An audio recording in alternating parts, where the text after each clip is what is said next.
Welcome back to CTV News. It's been 100 years since many Canterburyans went to fight in Gallipoli. And this week, a Remembrance Centre will open to locals young and old to learn about World War I. Jared McCulloch has the details. It may be small in size, but it's home to a big part of New Zealand's history. This museum and research centre is located beside and run by the Rannerdale Veterans Care Centre in Christchurch.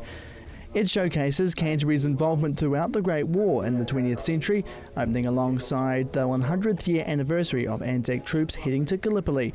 And the manager says although it looks at the history of the war, it highlights the beginnings of the care centre.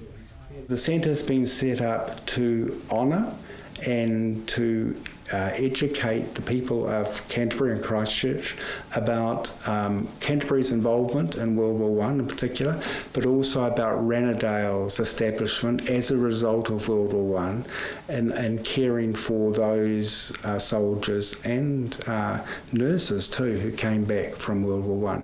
The Rannerdale Centre first opened in 1921 on Papanui Road, funded at the time by Canterbury's Red Cross.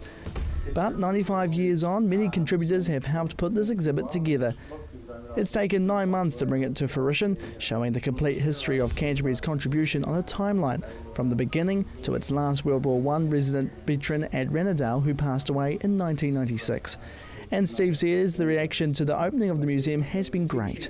Very positive, and it's wonderful to see that Canterbury and Christchurch citizens and wider Canterbury have really rallied around us, and I would have thought none else than that. I think that's very much what I expected, and it's wonderful to see. Now the focus has moved to the future and understanding war in this day and age, and Steve believes the idea of battle has changed.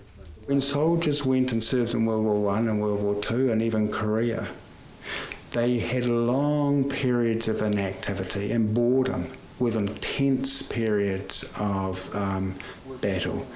The modern day soldier goes over and has intense periods of contact with the enemy, if they know who the enemy is, and so the stress levels are immense.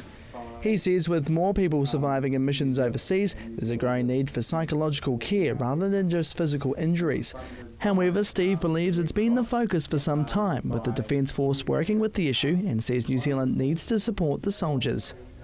I think one of the things that we need to understand as New Zealanders, if we ask New Zealand servicemen and women to serve overseas, we are asking, in effect, a great deal.